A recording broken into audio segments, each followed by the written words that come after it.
Hello everybody, today we talk about faded display on the G-Shock DW-5000R, as you can see.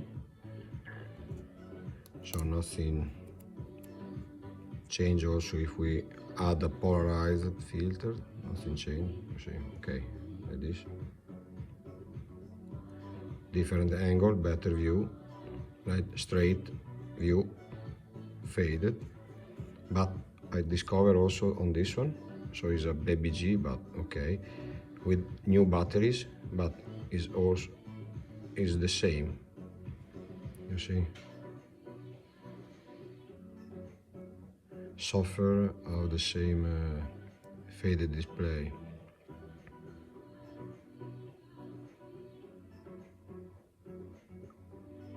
I don't know why.